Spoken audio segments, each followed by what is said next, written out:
Aloha, everybody, and welcome to the Mind of Marlin and another Treetop Talk. Here at the sweet spot, the ducks are fed, the chickens are fed, and now it's time to feed your head. Today is Martin Luther King Day, which began in 1983 and put into place by Ronald Reagan. MLK is the only American who got a federal holiday named after him. Oh, there's President's Day, but nobody specifically is named, but we all know is Washington, Jefferson, Lincoln. But Martin got his own day. The man stood for something that wasn't about him, but about a cause, civil rights. 100 years after the end of the Civil War, many African Americans were still facing barriers which either prevented or made it very difficult for them to register to vote. In Selma, Alabama, African Americans made almost half the population, but only 2% were registered to vote. Discrimination and intimidation tactics aimed at blacks kept them from registering and voting. And the same thing is going on today, almost half a century later. The demonstrators marched to demand fairness and voter registration. They marched 3 separate times. The first time became known as Bloody Sunday, and it exhibited the same kind of police brutality that we're marching about half a century later, because the same thing is going on today. The injustice was clear, and people protesting wanted to level the playing field, but the power base does not want a level playing field and will do everything and anything to keep it from being level. Maybe that's why we call the system crooked and not on the level or straight. Dr. King said the arc of the moral universe is long, but it bends towards justice. So maybe when we get that justice arc bent, it will level the playing field for all of us. After the first march, the nation saw the beating of peaceful protesters on the nightly news. Has a familiar ring to it, doesn't it? Because the same thing is going on today. On the second march, 80 other cities around the nation joined Martin Luther King and John Lewis, and 25,000 other people who were marching from Selma to Montgomery. Not unlike the BLM marches spreading across the country and across the world too.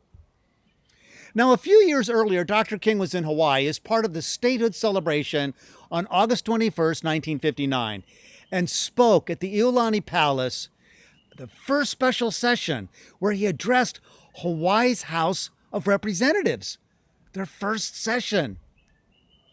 In that speech, he sought the new state's support for the civil rights legislation, saying, and I will quote Dr. King here, "As I think of the struggle that we are engaged in the Southland, we look to you for inspiration as a noble example where you have already accomplished in the area of racial harmony and racial justice what we are struggling to accomplish in other sections of the country. And you can never know what it means to those of us caught for the moment in the tragic and often dark midnight of man's inhumanity to man, to come to a place like Hawaii where we see the glowing daybreak of freedom and dignity and racial justice." End quote. Now, Hawaii had changed a lot by 1960 because before World War II, there had been a historical experience that in some ways paralleled the discrimination of the South.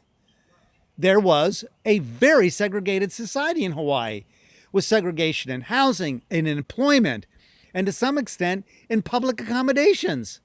It was a plantation economy. There was actually a consciousness that people who weren't white didn't get a fair shake. Same thing is going on today. The civil rights movement in Hawaii were tied to the labor unions organizing, and that proved to be the fulcrum for the establishment of a more integrated society. Initial attempts at strikes were made within discrete ethnic groups, but they failed.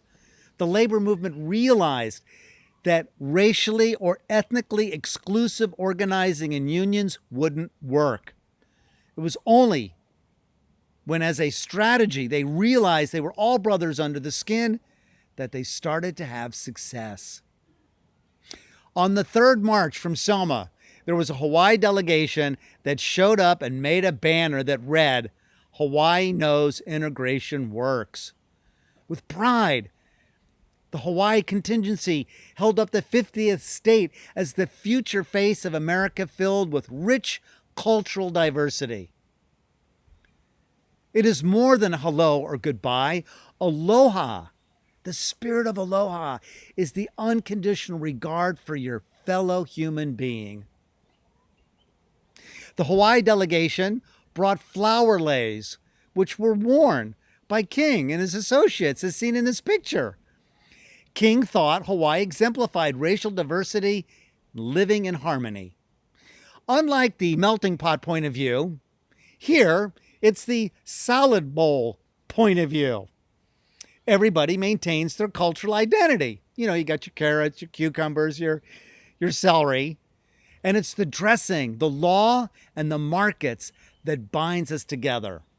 And it seems to be an apt expression, as Hawaii was once called the Sandwich Islands.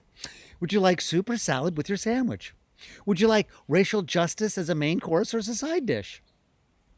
Still today, we are carrying on the work of Dr. King because for those of you living on the mainland of the United States, the adage that life is like a shit sandwich still holds true. The more bread you have, the less shit you eat. So here's to justice for all, and wishing all of you the warmest aloha on this Martin Luther King Day.